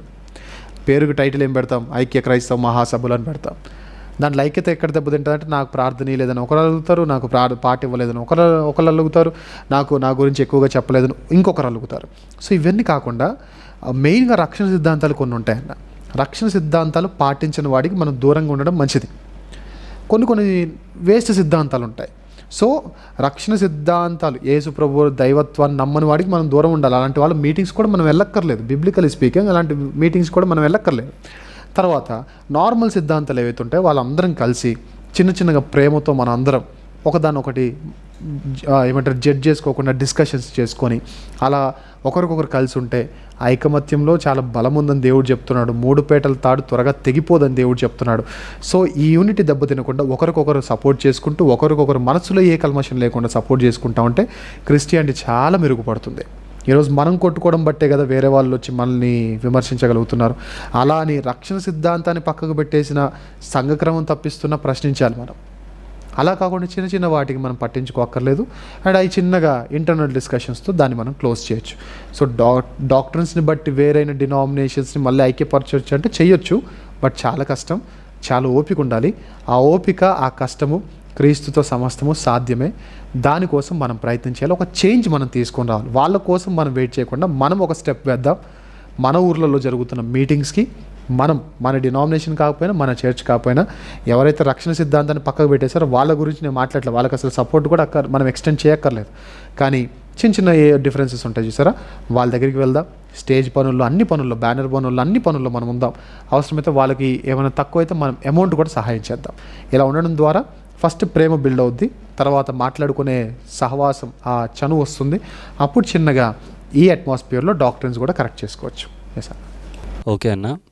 మరొక ప్రశ్న ఏంటంటే, కొన్ని చర్చెస్లో ఏదైనా స్పాన్సర్ చేసినప్పుడు వాటిపైన, ఇప్పుడు ప్రజెంట్ ఒకవేళ నేను ఒక చైర్ స్పాన్సర్ చేస్తే చైర్ పైన నా పేరు రాసుకోవడం, లేకపోతే ఒక ఫ్యాన్ స్పాన్సర్ చేస్తే ఫ్యాన్ పైన నా పేరు రాసుకోవడం, ఇది ఎంతవరకు వాక్యానుసారమైంది? ఈ విషయంలో సంఘానికి ఎలాంటి మార్పు అవసరమైంది? మత్తయి సువార్త 6వ అధ్యాయంలో దేవుడు చెప్పిన క్లియర్ కట్ ఫార్ములా ఏంటంటే, మీరు ఏదైనా ఒక పని చేసినప్పుడు, ఒక మంచి పని చేసినప్పుడు అది అందరికీ తెలియకపోవడం మంచిది, రహస్యంగా చేయండి. ఒక చర్చ్కి నేను ఒక చైర్ ఇచ్చాను, దాని వెనక నా పేరేం పని? అందరు నన్ను పొగుడుతున్నప్పుడు, మహిమ ఆల్రెడీ నాకు వచ్చినప్పుడు ఇక దేవుడు ఇవ్వాల్సిన అవసరం ఏంటి? నాకు 10,000 అవసరం ఉంది, మీ ఇద్దరిని అడిగాను, మీరు ఇచ్చారన్న విషయం నాకు ఆల్రెడీ బబ్బులన్నకు తెలిసిపోయింది. అప్పుడు ఆయన ఇస్తాడా? ఇవ్వడు. ఎందుకు? నా నీడ్ అక్కడ తీరిపోయింది. సో నన్ను మహింపరచాల్సింది ఎవరు? దేవుడు. నన్ను గణపరచాల్సింది ఎవరు? దేవుడు. అదేంటి నువ్వు కదా దేవుని మహింపరచాల్సింది అని అనొచ్చు. పేతురు 1వ పత్రిక 1వ అధ్యాయం 7వ వచనంలో ఏముంటుందంటే, నశించిపోవు సువర్ణము అగ్ని పరీక్షల వలన మంచిగా మెరుగుపడుతుంది కదా, షైన్ అవుతుంది కదా, అలాగే మనం కూడా ఈ లోకంలో శ్రమలను ఎదుర్కొని ఉంటే ఆయన వచ్చినప్పుడు ఆయన వలన మనకు మహిమ, ఆయన వలన మనకు ఘనత లభిస్తుంది అని ఉంటుంది. సో ఆల్రెడీ మనుషుల ద్వారా మనకు మహిమ వచ్చినప్పుడు ఆయన మళ్ళీ మనకు మహిమ ఇస్తాడా? ఇవ్వడు. సో ఫ్యాన్ స్పాన్సర్ చేస్తారా, చైర్ స్పాన్సర్ చేస్తారా, ఇంకేమైనా స్పాన్సర్ చేస్తారా, కీప్ ఇట్ సీక్రెట్. అది పాస్టర్ గారికి మీకు తెలిస్తే సరిపోతుంది. ఒకవేళ కానుకే ఇచ్చారా, కీప్ ఇట్ సీక్రెట్. పలానా ఆయన ఇంత కానుక ఇచ్చాడని చదివించుకో అక్కర్లేదు. ఒక చర్చ్కి వెళ్ళాం, మేమందరం వెళ్ళాం. ఆ చర్చ్లో ఒకరు కానుకలు చదువుతూ ఉన్నారు. ఈ వీళ్ళు ఇంత ఇచ్చారు, వాళ్ళు ఎంత ఇచ్చారు, పలానా వాళ్ళు 500 ఇచ్చారు, పలానా వాళ్ళ ఒక 1000 ఇచ్చారు, పలానా వాళ్ళు 1500 ఇచ్చారు. ఆ సీక్వెన్స్ ఆఫ్ నేమ్స్లో ఒక నేమ్ వచ్చింది, ఆ నేమ్ 70,000 ఇచ్చారు. అందరు క్లాప్స్ కొట్టారు. తర్వాత 500కి ఎవరు కొట్టలేదు, 1500కి ఎవరు కొట్టలేదు. కానీ వేసి ఉంటే 2 రూపీస్ వేసిన వాడికి కూడా క్లాప్స్ కొడతాడు. సో ఎందుకు ఆ నేమ్స్ చెప్పడం ఎందుకు? మహిమ రావడం ఎందుకు? మనుషుల వల్ల మనకు ఘనత రావడం ఎందుకు? ఆ ఘనత మనకి ఏదో ఒక రోజు కీడుకే తీసుకెళ్తుంది, కీడుకే నడిపిస్తుంది. సో మత్తయి సువార్త 6వ అధ్యాయం చదవండి, క్లియర్ కట్గా దేవుడు చెప్పేశాడు. షార్ట్ ఫామ్లో సూటిగా దేవుడు చెప్పేశాడు, ఇలాంటి పనులు మనం చేయకూడదు, మహిమను ఆశించకండి, ఏది చేసినా మెయింటైన్ ప్రైవసీ. దాట్స్ ఇట్ అన్న. ఓకేనా. ప్రజెంట్ క్రిస్టియానిటీలో most of the believers after క్రీస్తును అంగీకరించిన తర్వాత వారి యొక్క పాత స్వభావాన్ని విడిచిపెట్టకుండా కులాల పేరిట ప్రాకులాడడం, ఇంకా ఆచారాల పేరిట ప్రాకులాడడం మనం చాలా వరకు మనం చూస్తూనే ఉన్నాం. ఈ విషయంలో సంఘానికి ఏ విధమైన మార్పు కావాలి? 2 విషయాలు అడిగారన్న, కులాలు, ఆచారాల గురించి స్పెషల్గా ఎప్పుడైనా మనం టాక్ షోలో చేద్దాం. అయితే ప్రజెంట్ కులాల గురించి మాట్లాడదాం. క్రిస్టియానిటీలో కులాలు ఉన్నాయా? లేవు. క్రిస్టియానిటీలో కులాలు లేవు. కులాలు ఎక్కడివి? వేరే మతపు ఆచారాలు. నేను అడుగుతున్నాను, వేరే మతపు ఆచారాలు క్రిస్టియన్స్ మనం పాటించవచ్చా? పాటించకూడదు. సో మనకు కాస్ట్ సిస్టమ్ అనేది లేదు. ఇండియాలో పుట్టినందుకు మనకు కాస్ట్ సిస్టమ్ ఆల్రెడీ వచ్చేసింది. కానీ when we turn in to Christianity, when we believed in Jesus Christ, మనకి ఇంకా ఏ కాస్ట్ ఉండదు. మనం రాజులైన యాజక సమూహం అంతే, మనం పరిశుద్ధ జనం అంతే, మనం దేవుని సొత్తైన ప్రజలము అంతే. దాట్స్ అవర్ ఐడెంటిటీ కదా. సో ఇలాంటి టైంలో మనకి ఇంకా కాస్ట్ పిచ్చి ఉండకూడదు. నేను ఆల్రెడీ దాన్ని వదిలేసి బయటకు వచ్చాను. మీరు ఈ లోకం నుండి వేరై రక్షణ పొందండి అన్నాడు. కానీ బ్యాప్టిజం పొందిన తర్వాత కూడా మ్యారేజెస్కి క్యాస్ట్ చూసేవారు కొందరు, ఇప్పటికీ కుల సంఘాలలో ఉండేవారు కొందరు, కుల వాట్సాప్ గ్రూపుల్లో వాళ్ళ కులాల గురించి డైలీ పోస్టులు పెట్టేవారు ఒకరు. So if you are a true Christian, ఈ మాట నేను చెప్తున్నందుకు చాలామందికి జీర్ణం కాకపోవచ్చు, ఈ మాట నేను చెప్తున్నందుకు చాలామందికి డైజెస్ట్ అవ్వకపోవచ్చు. If you are a true Christian, కుల సంఘాల్లో నుండి మీరు వెకేట్ అవ్వండి. కుల గ్రూప్స్ ఉంటాయి, వాట్సాప్ గ్రూప్స్ ఉంటాయి, మీరు వెకేట్ అవ్వండి. You are just a human being, nothing else. మీరు ఏ కులము కాదు, ఏ మతము కూడా కాదు. You are just a human being with utmost values, utmost spirituality, utmost spiritual responsibility. That's what Christianity means. So మనము క్రైస్తవులమై ఉన్న తర్వాత కులాన్ని పట్టించుకోవచ్చా? పట్టించుకోకూడదు. ఎదుటివాడిని ఏ కులం అని అడగొచ్చా? మనకు అనవసరం. పెళ్ళి మాట్లాడేటప్పుడు, ఈ మ్యాచెస్ అప్పుడు కులాలు మా కులం వాడే కావాలి అని అడగొచ్చా? అడగకూడదు. సో ఈ విషయాలు మనం జ్ఞాపకం ఉంచుకోవాలి. కుల సంఘాల నుండి బయటికి రావాలి, కుల వాట్సాప్ గ్రూపుల నుండి బయటికి రావాలి. దాన్ని రానంత వరకు, ఆ పిచ్ ఇంకా మీలో ఉన్నంత వరకు you not a true Christian. ఎందుకంటే కులం క్రైస్తవ్యాన్ని కాదు. కొందరు మాట్లాడడం నేను విన్నాను కాబట్టి ఒక చిన్న క్లారిటీ ఇస్తాను. మీలో కూడా కులాలు ఉన్నాయి కదా, రూబేన్ అంటారు, షిమ్యోన్ అంటారు, చాలామంది అంటారు. అవి కులాలు కాదా, అవి గోత్రాలు. గోత్రాలు అంటే ఏంటి? అబ్రహాము కుమారుడు ఇస్సాకు కుమారుడు యాకోబుకు 12 మంది పిల్లలు. వీళ్ళ ఫ్యామిలీ చైన్కి ఒక పేరు పెట్టారు. రూబేను పిల్లల్ని రూబేను గోత్రం, షిమ్యోను పిల్లల్ని షిమ్యోను గోత్రం అన్నారు. గోత్రం అంటే ఆ గ్రూప్ అంతే. అవి కులాలు కాదు. క్రిస్టియానిటీకి కులాలకి కాస్టిజంకి ఎలాంటి సంబంధం లేదు. If you are a Christian you should come out of that caste system. If you want caste you go out of Christianity. ఎక్కడ బతిమాలు అట్లా మనం ఉండండి సర్లే చేసుకోండి చెప్పట్లా. దేవుడు ఏమైనా ఉంటే చల్లగా ఉండు, లేదా వెచ్చగా ఉండు, ఉంటే ఇట్రా, లేదా గెట్ అవుట్. యేసుప్రభువు చెప్పిన మాటే కొంచెం హార్డ్ లాంగ్వేజ్ చెప్తున్నాను. ఉంటే పూర్తిగా రా, లేదంటే పూర్తిగా వెళ్ళిపో, అంతే కదా. అంతే తప్ప రెండిట్లో కాలేసి అటు కాస్ట్లోను ఇటు క్రిస్టియానిటీలోను, అటు లోకంలోను ఇటు క్రిస్టియానిటీలోను కాలేయొద్దు. అలాంటి వాళ్ళు దేవుడు ఎంకరేజ్ చేయడు. ఎస్ అన్న. ఓకే అన్న. మరొక ప్రశ్న ఏంటంటే, ప్రజెంట్ క్రిస్టియానిటీలో కొంతమంది సేవకులు డబ్బు ఉన్న వారిని ఒకలాగా చూడడం, డబ్బు లేని వారిని ఒకలాగా చూడడం. దీన్ని బట్టి డబ్బు లేని వారు కొంతమంది వారి మనసును నొచ్చుకుని సంఘానికి దూరం అవడమే కాదు, దేవునికి కూడా చాలామంది దూరం అవుతున్నారు. ఇది ఎంతవరకు కరెక్టు? ఈ విషయంలో ఎలాంటి మార్పు అవసరం? యాకోబు పత్రిక 2వ అధ్యాయం మనం చదివితే దీని గురించి స్ట్రైట్ ఫార్వర్డ్గా ఫస్ట్ 4 సీక్వెన్స్ ఆఫ్ వర్సెస్లో మనకి దేవుడు క్లియర్ కట్గా చెప్తాడు. పక్షపాతము చూపించడము పక్షవాతము కంటే భయంకరమైన రోగం. ఒక పాస్టర్ కానీ, ఒక ఇవాంజలిస్ట్ కానీ, ఒక సేవకుడు కానీ సంఘంలో ఉన్న ప్రతి ఒక్కరిని ఏ భేదము లేకుండా ప్రేమించాలి. పెద్దోడు వచ్చినప్పుడు మీరు అని చెప్పి, పేదోడు వచ్చినప్పుడు నువ్వు అని సంబోధించకూడదు. నేను చాలామంది పాస్టర్స్ని ఇలాంటి వాళ్ళని చూశాను. ఒక 30 సంవత్సరాల యవనస్తుడు పాస్టర్ గారి కంటే చిన్నోడు పెద్ద కారులో దిగితే మీరు అంటారు.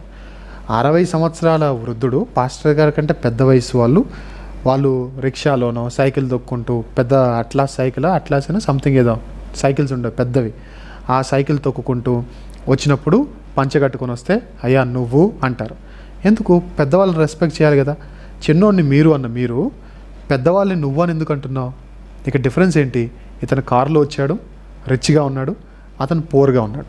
ఈ డిఫరెన్సియేషన్ సంఘానికి మంచిది కాదు. సంఘంలో అందరూ ఈక్వలే. సీఎం అయినా ఈక్వలే, పిఎం అయినా ఈక్వలే, ఎవరైనా ఈక్వలే. Where it comes to the matter of church. బయటికి వెళ్తే నీ డిజిగ్నేషన్, లోపల యు ఆర్ జస్ట్ బిలీవర్, అంతే. You are just believer. నేను ఎంత చదువుకున్నా, నాకు ఎంత ఆస్తున్నా, యు ఆర్ జస్ట్ బిలీవర్. బయటికి వెళ్ళిన తర్వాత నీ హోదా. లోపలికి వచ్చేటప్పుడు ఒక విషయం చెప్తానన్నా, క్రిస్టియానిటీలో రావాల్సిన చేంజ్ ఏంటంటే, చర్చ్ లోపలికి వచ్చేటప్పుడు చెప్పులు వదలడం ఒక ఆనవాయితీగా మనకుంది. చర్చ్ లోపలికి వచ్చేటప్పుడు చెప్పులే కాదు వదలాల్సిందే, నీ అహాన్ని వదలాలి, నీ యాటిట్యూడ్ని వదలాలి, నీకున్న గర్వాన్ని వదలాలి, నీ హోదాలన్నింటినీ కూడా వదలాలి. అందరినీ సమానంగా చూడాలి, సమానంగా. అది క్రిస్టియానిటీ. ఫర్ ఎగ్జాంపుల్ మనకు ఫిలేమోన్ తెలుసు. ఫిలేమోను ఇంట్లో నుంచి పారిపోయి ఖైదీ చేయబడింది ఎవరు? ఒనేసిము. అతను దాసుడు. కానీ ఈ దాసుడు క్రిస్టియన్గా మారిన తర్వాత, పరిపూర్ణమైన మనసును పొందిన తర్వాత పౌలు గారి పత్రిక రాస్తూ ఇతని దాసునిగా కాకుండా నీ ప్రియ సహోదరునిగా చూడు అంటాడు. So that's Christianity. సో ఎవరిని వాళ్ళ స్థితిని బట్టి, స్టేటస్ని బట్టి మనం రెస్పెక్ట్ చేయకూడదు. మన సాటి మనిషి, సాటి సహోదరుడు, సాటి సహోదరి అందరూ ఈక్వలే. 1000 రూపాయలు కానుక ఇచ్చినవాడు ఎంత ఈక్వలో, రూపాయి ఇచ్చినవాడు అంతే ఈక్వల్. 10 లక్షల కానుక ఇచ్చినవాడు ఎంత ఈక్వలో, 10 రూపాయలు కానుక ఇచ్చినవాడు కూడా అంతే ఈక్వల్. సో ఇలాంటి భేదాభిప్రాయాలు రాకూడదు. సంఘాన్ని నాశనం చేస్తుంది. ఒకవేళ బీదవాడు బాధపడి ఇంటికి వెళ్ళి ప్రార్థన చేశారంటే దేవుడు బీదల పక్షపాతి. బీదవాడు బాధపడి ఒకవేళ ఆయన వెళ్ళి ప్రార్థన చేస్తే ఖచ్చితంగా ఆ దీనుని ప్రార్థన వింటాడు, మొర విని ఖచ్చితంగా మనల్ని కొడతాడు దేవుడు. ఎందుకు కొట్టించుకోవాలి మనం? ఎందుకు శిక్ష మనకు రావాలి? సంఘానికి వచ్చినప్పుడు అందరినీ ఈక్వల్గా ప్రేమిద్దాం. No matter what, no matter who they are, అందరినీ ఈక్వల్గా ప్రేమిద్దాం. ఇలాంటి చేంజెస్ ఉన్నప్పుడు ఖచ్చితంగా సమాజానికి, క్రిస్టియానిటీకి ఒక డిఫరెన్స్ కనబడుతుంది. ఆ డిఫరెన్స్ క్రిస్టియానిటీని, యేసుప్రభువుని ఎలివేట్ చేస్తుంది.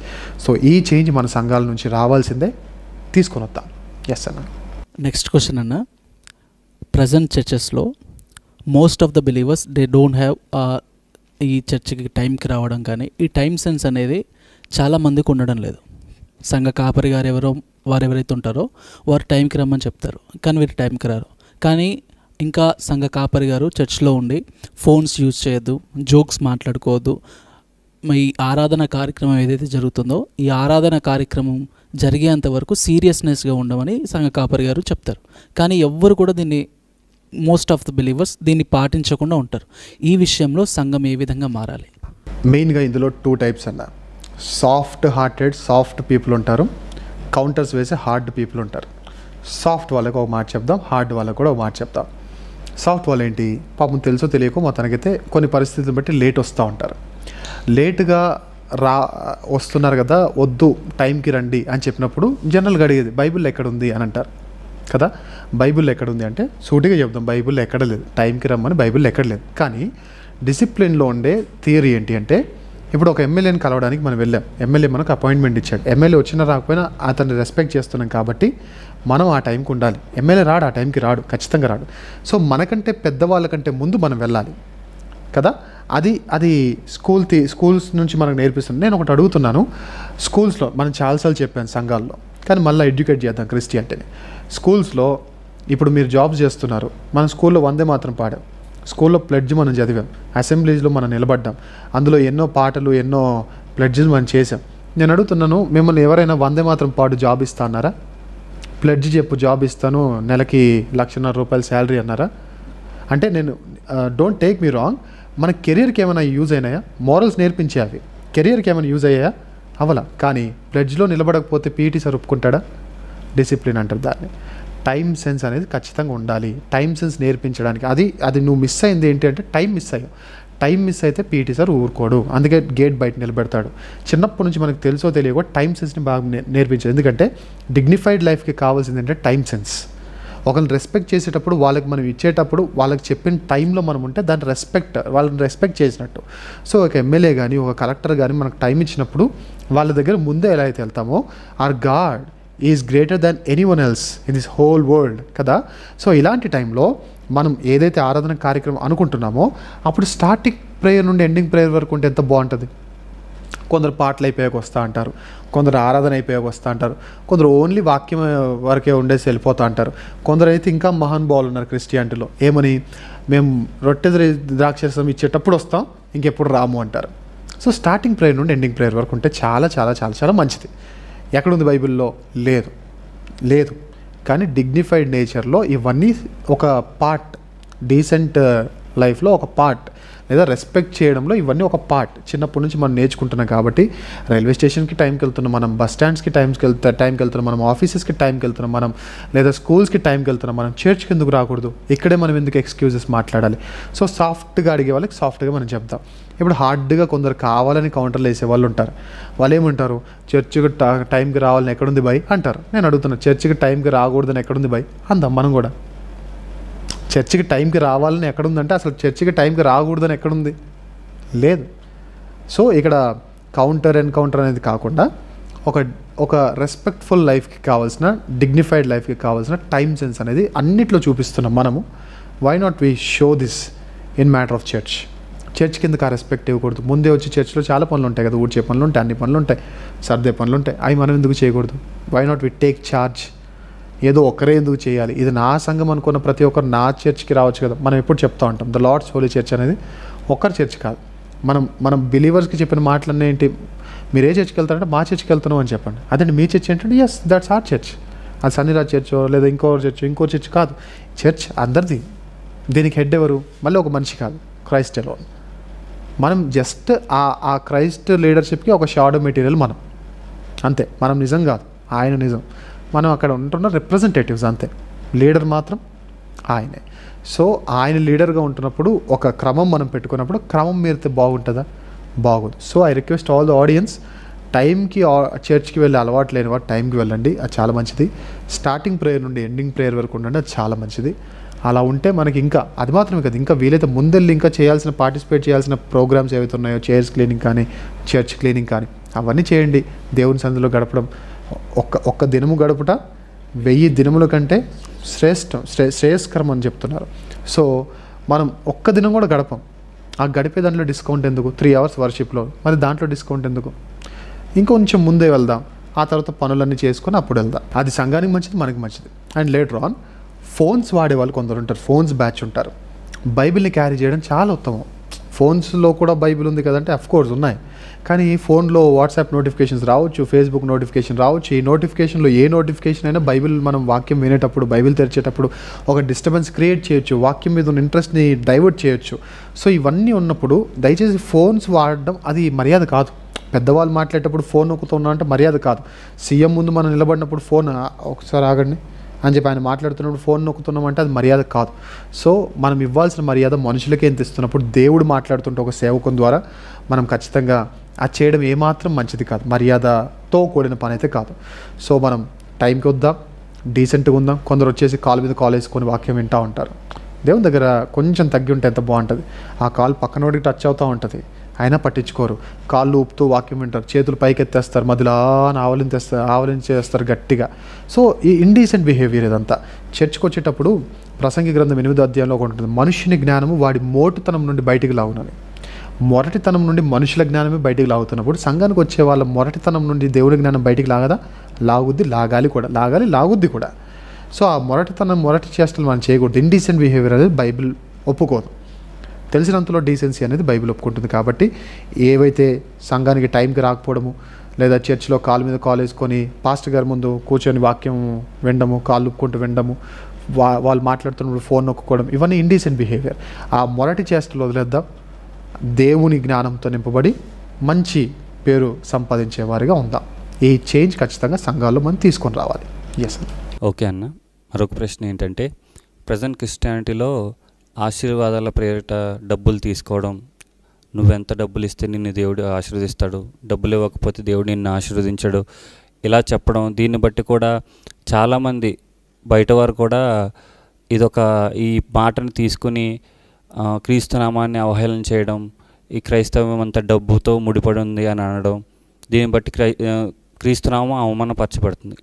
ఈ విషయంలో ఎలాంటి మార్పు సంఘానికి అవసరమై ఉంది? మెయిన్గా చర్చెస్లో పాస్టర్స్ తీసుకోవాల్సిన ఒక టేక్ ఏంటి అంటే మనము చర్చ్ని ఈ ఎక్స్పెన్సెస్ ఉన్నాయని చెప్పడంలో తప్పేం లేదు. కానీ ప్రతి వారం అది తీసుకోకుండా, ప్రతి వారం కాకుండా నెలలో ఒక వారం చెప్తే ఓకే, దట్స్ ఫైన్, మన సంఘం వరకు అడగొచ్చు. కానీ ప్రతిరోజు అదే కాదు, ప్రతిరోజు ఇంకా అదే ముచ్చట పెట్టకూడదు. నెలలో ఒకసారి చెప్తే సరిపోతుంది. ఇంకా వేరే వాళ్ళని అడగకూడదు, బయట బిలీవర్స్ని అడిగే అర్హత మనకు లేదు. That's the first thing. అయితే ఇచ్చే డబ్బుల్ని బట్టి ఆశీర్వాదం ఉంటుందంటే నో. పిండి కొలది రొట్టె కరెక్ట్ సామెతే, డబ్బు కొలది ఆశీర్వాదం బైబిల్ ఎక్కడ లేదు. దేవుడు పేదలను కూడా ఆశీర్వదిస్తాడు. కానీ అదే దేవుడు బైబిల్లో చెప్పింది ఏంటంటే ఉత్సాహంగా ఇచ్చేవాడిని దీవిస్తా అన్నాడు. తర్వాత ఎక్కువగా మీరు ఇస్తే ఇంకా ఎక్కువగా మీకు మంచి జరుగుద్ది అని చెప్పాడు. మంచి జరుగుద్ది అంటే అర్థం ఏంటి? ఎక్కువగా ఇస్తే నేను ఆశీర్వదిస్తాను కాదు. అక్కడ ఎక్కువగా ఇస్తేనే ఆశీర్వదిస్తాను కాదు, ఎక్కువగా ఇస్తేనే ఆశీర్వదిస్తాను కాదు. ఎక్కువగా ఇస్తే మంచిదే కదా. ఇప్పుడు నా టైంని ఎక్కువగా దేవునికి ఇస్తున్నాను, నేను బ్లెస్ అవుతాను. కానీ టైం ఎక్కువగా ఇస్తేనే, అంటే ఇప్పుడు నేను ఫుల్ టైం మినిస్ట్రీలో ఉంటాను. సో నేను ఒక 10 hours నుంచి 12 hours దేవునికి ఇవ్వగలను. మీరు జాబ్స్ చేసుకుంటూ ఉంటారు, మీకు అది సాధ్యమా? సో ఉన్న క్వాలిటీ టైంలో మీరు ఏం చేస్తారు? ఉన్న టైంలో దేవునికి మీరు ఇవ్వాల్సిన టైంని మీరు ఇస్తారు. సో నాకు కంపారిజన్ జరగకూడదు. సో నాకు ఇది కరెక్టే, మీకు అది కరెక్టే. సో నేను 1000 రూపాయలు ఇస్తే దేవుడు నన్ను బ్లెస్ చేస్తాడని చెప్పే మాట కరెక్టే, మీరు రూపాయి ఇచ్చినా బ్లెస్ చేస్తాడని చెప్పే మాట కూడా కరెక్టే. సో అతను 1000 రూపాయలు ఇచ్చాడు కాబట్టి నువ్వు కూడా 1000 రూపాయలు ఇవ్వాల్సిందే అనే కంపారిజన్ రాంగ్ అన్న. సో ఎక్కువ ఇస్తేనే దేవుడు ఆశీర్వదిస్తాడు అంటే నో. హృదయం ఇస్తే దేవుడు ఆశీర్వదిస్తాడు. ఆ హృదయం ఉన్న వాళ్ళు చాలామంది డబ్బులు లేని వాళ్ళు ఉన్నారు, ఏమి ఇవ్వలేని స్థితిలో ఉన్నారు. So Christianity is not about money, it's about heart. దేవునికి హార్ట్ ఇవ్వండి, ఉంటే మనీ ఇవ్వండి. లేదు మనీ లేవు, ఇవ్వలేను, no problem, God will bless you. Yes అన్న. ఓకే అన్న. నెక్స్ట్ క్వశ్చన్ ఏంటంటే, కొంతమంది సేవకులు ఇలా అంటుంటారు, దేవుడు ఏదైనా మీ జీవితంలో ఒక కార్యం చేస్తే, ఏదైనా అద్భుత కార్యం చేస్తే మీరు వెంటనే నెక్స్ట్ మీ ఇంట్లో కానీ మీ ఇంట్లో ఒక గృహ కొడుకు పెట్టుకోవాలి, లేకపోతే మీరు శాపగ్రస్తులు అవుతారు అని కొంతమంది చెప్తూ ఉంటారు. ఇది ఎంతవరకు వాక్యానుసారం? 2 విషయాలు. దేవుడు ఏదైనా అద్భుత కార్యం చేస్తే గృహ కొడుకు పెట్టుకోవడం మంచిదే, దాని ద్వారా సువార్తను ప్రకటించడం మంచిదే. స్తోమత ఉన్నవాడు పెట్టుకుంటాడు. కానీ స్తోమత లేని వారి పరిస్థితి ఏంటి? ఇప్పుడు గృహ కొడుకు పెడితే పాస్టర్ గారు, సంఘ పెద్దలు అందరూ వస్తారు. వచ్చిన తర్వాత కొందరు అనుకుంటారు ఏమని, ఆల్రెడీ చర్చిలో గృహ కొడుకులు జరుగుతున్నాయి, ప్రతి ఇంట్లో భోజనాలు పెడుతున్నా, నాకు ఆ స్తోమత లేదు కదా అని, అందరూ పెట్టి నేను పెట్టకపోతే బాగోదు కదా అని చెప్పేసి గృహ కొడుకుల విషయంలో వెనకడుగు వేస్తూ ఉంటారు. సో గృహ కొడుకు పెట్టడం అనేది just not a matter of heart, matter of money కూడా. మనీ కావాలి మరి, వచ్చిన వాళ్ళకి టీ కానీ వచ్చిన వాళ్ళకి సప్లైస్ కానీ చేయాలి కదా. సో అవన్నీ లేనప్పుడు పెట్టుకోలేరు. కానీ పెట్టుకోకూడదు అని చెప్పట్లే, పెట్టుకుంటే మంచిదే. దేవుడు చేసిన అద్భుత కార్యాలను బట్టి ఒక మీటింగ్ పెట్టేసి దేవుని నామానికి మహిమకరంగా ఘనత వచ్చేలాగా దేవుని మాటలు 4 మాటలు తెలియని వాళ్ళకి చెప్పించడం మంచిదే. కానీ స్తోమత లేని వాడు ఏం చేస్తాడు? సో అలాంటి వాళ్ళకి మనం శాపాలు వస్తాయి, వస్తాయని బెదిరించడం మానేయాలి. ఎందుకంటే ఇక్కడ బెదిరించే స్వార్థ దేవుడు బోధించలా, భయాలు వేరే వాటి మీద పెట్టలేదు, దేవునికే భయపడండి. అదే విషయంలో పాపం చేయకుండా దేవునికి భయపడాలి మనం, అంతే తప్ప ఇది చేయకపోతే అది వస్తుంది, అది చేయకపోతే ఇది వస్తుంది, శాపగ్రస్తులు అయిపోతారు, అది వస్తుంది, ఇదంతా రాంగ్ డాక్టర్. సో పెట్టుకోవచ్చా? పెట్టుకుంటే మంచిదే, మనమే చెప్తున్నాం పెట్టుకుంటే మంచిదే. కానీ స్తోమత లేనప్పుడు అప్పు చేసి గృహగుడికి పెట్టాల్సిన అవసరం లేదు. పైగా కొందరు పాస్టర్లు ఉంటారు, నేను గృహగుడికి వస్తే నాకు ఈ కర్రీనే కావాలి, ఇదే కావాలి, లిస్ట్ ఇస్తారు. మరి వాళ్ళ లిస్ట్ని మీట్ చేయాలంటే వీళ్ళు ఏం చేయాలి? ఖచ్చితంగా ఒక 2-3 ఖర్చు అవుద్ది. ఏంటి ఫుడ్కే 2-3 ఖర్చు అవుద్ది. మళ్ళీ వీళ్ళకి కానుక అడుగుతారు, కొందరు వచ్చి కానుక ఇంతే ఇవ్వాలి అని అడుగుతారు. సో ఇదంతా మెయింటైన్ చేయలేనోడు గృహగుడికి పెట్టుకోడు. అప్పు చేసి పెట్టాల్సిన అవసరం కూడా లేదు, అప్పు చేసి గృహగుడిగలు పెట్టాల్సిన అవసరం కూడా లేదు. ఉన్నంతలో తృప్తికరంగా పెడతారంటే పెట్టండి, లేదంటారా పాస్టర్ గారిని పర్సనల్గా పిలవండి, సార్ మా స్తోమత ఇది అని చెప్పండి, ప్రార్థన చేయించుకోండి, ఆయనకి ఇవ్వగలిగితే ఇవ్వండి, లేదంటే మీ పరిస్థితి చెప్పండి. ఆయన అర్థం చేసుకునే మనసు ఉంటే నిజంగా అర్థం చేసుకుంటారు, డబ్బు మనిషి అయితే అసలు అర్థం చేసుకోరు. సో అలాంటి వాళ్ళకి మనం దూరంగా ఉండడం కూడా మంచిదే. సో గృహగుడికి పెట్టుకోవచ్చా? పెట్టుకోవచ్చు. మరి పెట్టుకోకపోతే శాపాలు వస్తాయా? No, that's it. ఓకేనా? చివరి ప్రశ్న, మనము క్రిస్మస్ సెలబ్రేషన్ అని లేకపోతే ఏదైనా ప్రేయర్స్ పెట్టుకున్నప్పుడు నేను కొన్ని ఊర్లలో ఇది చూసాను అనమాట. ఏంటంటే వాళ్ళు మనము ఎవరినైనా ఇన్వైట్ చేసినప్పుడు ఏమి ఇవ్వాలి? పాంఫ్లెట్ ఇవ్వాలి. కానీ వాళ్ళు అలా ఇవ్వరు, కవర్ ఇస్తారు. మీరు కూడా రండి, మా క్రిస్మస్ జరుగుతుంది, మీరు కూడా రండి అని ఒక కవర్ ఇస్తారు. దాని అర్థం ఏంటంటే మీరు వచ్చేటప్పుడు ఆ కవర్లో ఏదైనా కానుక తీసుకురండి అని అర్థం. దీన్ని బట్టి దేవుని నామం అవమానపరచబడుతుంది. కొంతమంది దేవుని ఎరగని వారు ఇదేనా మీ క్రిస్టియానిటీ, ఇది ఈ కవర్ ఇవ్వడం ఎంతవరకు కరెక్టు, అంటే మీరు ఓన్లీ డబ్బు కొరకే, క్రిస్టియానిటీ అనేది డబ్బు మీదే ఆధారపడి ఉంటుంది, మమ్మల్ని పిలిచారు, భోజనానికి పిలిచారు, మంచిదే, కానీ కవర్ ఇవ్వడం ఏంటి అని నన్ను ప్రశ్నించారు. సో దీని మీద మీ అభిప్రాయం ఏంటి? దీనిలో రావాల్సిన మార్పు ఏంటి?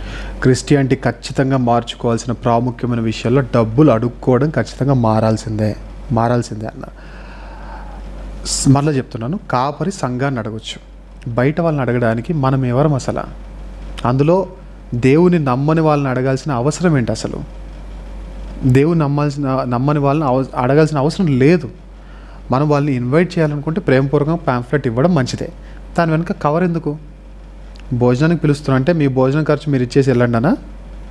ఇలాంటి చేయడం బట్టే కదా, ఇలాంటి చేయడం బట్టే ఏం జరుగుతుంది? క్రిస్టియానిటీ అంటే డబ్బు అనుకుంటున్నారు. సో కాదు. సో నార్మల్ ఆడియన్స్ కానీ న్యూట్రల్ ఆడియన్స్ ఎవరైతే ఉన్నారో మీతో చెప్తున్నాను, క్రిస్టియానిటీ కొందరి వల్ల డబ్బే క్రిస్టియానిటీకి ప్రపంచం అన్నట్టుగా కనబడుతుంది. బట్ ఇన్ఫ్యాక్ట్ అది కాదు. క్రిస్టియానిటీలో డబ్బును ఆశించిన వారు చాలామంది ఉన్నారు, అడగని వాళ్ళు చాలామంది ఉన్నారు, దశంభాగాలు మాటికి అడగని వాళ్ళు చాలామంది ఉన్నారు. డబ్బులు లేకుండా కూడా, అంటే ఎవరిని అడగకుండా తమ కాలం మీద తాము నిలబడి సేవ చేస్తున్న వారు కూడా చాలామంది ఉన్నారు. కానీ కొందరి వల్ల బ్యాడ్ అవుతున్నప్పుడు ఈ కొందరు మారాల్సిందే ఖచ్చితంగా. అలా మాటికి బయట వాళ్ళని కూడా అడుగుతుంటే I request each and every believer to question their pastor. మనం అందరి దగ్గరికి వెళ్ళలేం. సో ఏ ప్రాంతం వాళ్ళు ఆ ప్రాంతం వాళ్ళు అన్యుల్లో డబ్బులు మనకి ఎందుకు? వాళ్ళు మనల్ని నమ్మరు కదా, ప్రభువుని నమ్మరు కదా, ఇన్వైట్ చేయండి కానీ వాళ్ళ డబ్బులు వద్దు అని డైరెక్ట్గా చెప్పగలిగితే అందరూ ఒక స్టాండ్ తీసుకోవాలని. క్రిస్టియానిటీని మార్చాలంటే ఒక్కరి వల్ల అవ్వదు. మనం స్టార్ట్ చేస్తున్నాం, అది ఒక చిన్న డ్రాప్ని మనం స్టార్ట్ చేస్తూ ఉన్నాం. ఈ డ్రాప్స్ అన్నీ కలిసి ఒక ఓషన్ అవ్వాలి. అలా ఓషన్ అవ్వాలంటే డ్రాప్స్ కలవాలి. దానికి కొంచెం సాహసం చెయ్యాలి. ఏదేమైనా పర్లేదు, నేను బ్యాడ్ అయినా పర్లేదు, క్రిస్టియానిటీలో రావాల్సిన చేంజెస్ రావాలి అనే ఒక తీర్మానం, బలమైన రిఫార్మేషన్ చేయాలనే తీర్మానం యవనస్తుల్లో రావాలి. అది వచ్చిన రోజు ఖచ్చితంగా ఇలాంటి డబ్బు బ్యాచ్ని, బిజినెస్ బ్యాచ్ని అందరినీ పక్కకు పెట్టేస్తాం. వారికి ఉన్న ధైర్యాన్ని మనం చంపేస్తాం. మనం వస్తున్నామనే కదా వీళ్ళు ఎంత ధైర్యంగా ఉంటున్నారు. మీరు ఇలా ఉంటే మేము రాము అనే సంకేతాన్ని కూడా మనం పంపించామనుకోండి, అప్పుడు ఖచ్చితంగా మర్యాదగా బతుకుతారు వాళ్ళు కూడా. ఇప్పుడు నేను ఎలా ఉన్నా మీరు మన సంఘానికి వస్తారని ధైర్యం మీరు ఇచ్చారనుకోండి, నేను తాగుతా, నేను ఏమైనా చేస్తా. ఎందుకు? మీరు నాకు ఇచ్చిన ధైర్యం ఏంటి? నువ్వు ఎలా ఉన్నా ఇక ఈ జీవితం నీకే అని ధైర్యం ఇచ్చేశారు. అదే మీరు లేదన్నా నువ్వు వాక్యానుసారంగా బతికితేనే నీ సంఘానికి వస్తాం, నువ్వు వాక్యానుసారంగా తప్పితే నువ్వు మారడానికి టైం ఇస్తాం, అయినా మారలేదా మేము నిన్ను వదిలిపెట్టేసి వెళ్ళిపోతానే ఆ సంకేతం మీరు నాకు ఇచ్చారనుకోండి చర్చ్ మెంబర్స్గా, అప్పుడు నాకు ఒక భయం ఉంటుంది. అదే నా సంఘము ఎలా అంటే అలా ఉంటే ఒప్పుకోదు అనే ఒక సంకేతం కూడా నేను పంపించాలి. అది పరస్పరంగా పాస్టర్ పంపించాల్సిన సంకేతం ఏంటంటే మీరు ఎలా అంటే అలా ఉంటా అంటే ఒప్పుకోను అనే సంకేతాన్ని పాస్టర్ గారు ఆడియన్స్కి పంపించడం ఎంత ఇంపార్టెంటో, పాస్టర్ గారికి ఆడియన్స్ పంపించాల్సిన సంకేతం ఏంటంటే మీరు కూడా వాక్యాన్ని వదిలిపెట్టి ఇష్టానుసారంగా బిజినెస్లు చేస్తా అంటే మేము ఒప్పుకోము. ఈ సంకేతం కూడా పరస్పర సంకేతాలు రావాలి. అది వచ్చినప్పుడే క్రిస్టియానిటీలో మార్పు వస్తుంది. అయితే ఒకటే అడుగుతున్నాను, ఆల్ డియర్ పాస్టర్స్, చాలామంది డబ్బులు ఆశించకుండా సేవ చేసే వాళ్ళు ఉన్నారు. బట్ కొందరు మాత్రం డబ్బే శ్వాసగా బ్రతికే వాళ్ళు ఉన్నారు. మీ వల్ల మేమందరం మాట పడుతున్నాం. మీ వల్ల తెలియనోడు కూడా దశంభాగం కోసం మేము సేవ చేస్తున్నాం అనుకుంటున్నాం. ఇంతవరకు దశంభాగం ఇవ్వండి అని నేను ఎక్కడ చెప్పలా. ఇంతవరకు దశంభాగం తెండి అని మా సంఘస్థులను కూడా మీకు తెలుసు, అడగలేదు. సో ఇలాంటి చాలామంది నాణ్యమైన సేవకులకు మీ ప్రభావం, మీ వల్ల కలిగే ఆ చెడు ప్రభావం మేము కూడా భరించాల్సి వస్తుంది. మేము పక్కకు పెడతాం. కానీ ఈ చెడు ప్రభావం క్రీస్తు నామానికి తాకుతుంది, ఆ సెగ, ఆ తాకిడి. సో ఈ తాకిడి నుండి క్రీస్తు నామాన్ని బయటకి, ఆ తాకిడికి క్రీస్తు నామానికి గ్యాప్ ఉంచాల్సిన బాధ్యతగా మేము ఒక స్టెప్ తీసుకుంటున్నప్పుడు I request all the Telugu Christian youngsters, be it sisters, be it brothers, సహోదరిమణులైనా సహోదరులైనా, ఈ చేంజెస్ తీసుకొని రావడానికి మీ సంఘాల్లో మీరు కష్టపడండి. ఒక్కరి వల్ల అవ్వదు. ఒక చిన్న సంఘం మాది, మేము తలుచుకుంటే ఏమీ చేయలేం. కానీ ఒక చిన్న ప్రయత్నం చేస్తున్నాం. ఈ చిన్న ప్రయత్నంలో ఇన్స్పైర్ అయిన యంగ్స్టర్స్ అందరూ ప్లీజ్ మీ ఏరియాలో ఉన్న ఏదైతే మార్పు కావాలో మీ సంఘాల్లో రిఫార్మిస్టులుగా మీరు మారండి. అదేదో రూడ్గా వెళ్ళకండి, ప్రేమపూర్వకంగా చెప్పండి. ఒకవేళ ప్రేమపూర్వకంగా చెప్పినా మారలేదా, మీరు సైడ్ అయిపోండి, ఒక మంచి సంఘాన్ని చూసుకొని మంచి సంఘానికి వెళ్ళిపోండి. ఏది ఏమైనా ఒక రిఫార్మేషన్ మనం తీసుకొని వద్దాం. మార్టిన్ లూథర్ గారు చేసిన రిఫార్మేషన్ ఎంత ఇంపార్టెంట్ ఆనాడు, ఈనాడు కూడా అలాంటి వాళ్ళు చాలామంది అవసరమై ఉన్నారు. ఎందుకంటే క్రిస్టియానిటీ బ్యాడ్ అవుతుంది, క్రిస్టియానిటీ ట్రోల్ అవుతుంది, క్రిస్టియానిటీ కామెడీ మెటీరియల్ అవుతుంది. ఇలాంటి టైంలో క్రిస్టియానిటీ అంటే ఏంటో చూపించాలంటే రిఫార్మిస్టులు అవసరం. ఈ వీడియో చూస్తున్న యంగ్స్టర్స్ అందరూ ఈ బాధ్యత మీ మీద కూడా ఉందనే వాస్తవాన్ని గమనించి ఒక గొప్ప రిఫార్మిస్టులుగా మారండి. ఈ మాటలు ఏవైతే ఉన్నాయో మీ సంఘాల్లో మీరు చెప్పండి. ఈ వీడియో షేర్ చేయక్కర్లేదు, ఈ వీడియోనే షేర్ చేయండి అని చెప్పను. దీని ద్వారా మీరు తెలుసుకున్న సత్యాన్ని, ఇది నిజమంట కదా, ఇదంట కదా, అదంట కదా, ప్రశ్నించండి. ప్రశ్నించే గొంతుకలు ఎక్కువైనప్పుడు ఆ సత్యం ఖచ్చితంగా కనుమరుగవుతుంది, సత్యం ఖచ్చితంగా ప్రజ్వలించబడుతుంది. కాబట్టి ఈ సత్యాన్ని ప్రజ్వలిద్దాం. సంఘము సత్యమునకు స్తంభమును, దానికి ఆధారమై ఉన్నది. కానీ ట్రోలింగ్కి స్తంభము, కామెడీకి ఆధారం కాదు. సో మొదటి శతాబ్దపు క్రైస్తవ్యాన్ని మరలా తీసుకుని వద్దాం. దాని ఫ్లేవర్ని సంఘానికి, సమాజానికి పరిచయం చేద్దాం. తద్వారా సంఘం యొక్క ఔన్నత్యం ఏంటో అందరికీ తెలియజేద్దాం. So I request all my dear brothers and sisters, you take a charge in reforming the present generation Christianity. We're here. And ఎవరైనా వీటికి ఇన్స్పైర్ అయి ఉంటే ఖచ్చితంగా అందరం కలుద్దాం, అందరం కలిసి ఒక గొప్ప మార్పును తెద్దాం. ఏది ఏమైనా గమనించండి, ప్రపంచ తెలుగు క్రైస్తవ్యానికి అవసరమైన గణనీయమైన మార్పులు మనం తీసుకొని వద్దాం. దేవుడు ఈ మాటలను ఆశీర్వదించి దీవించునుగాక. ఆమేన్.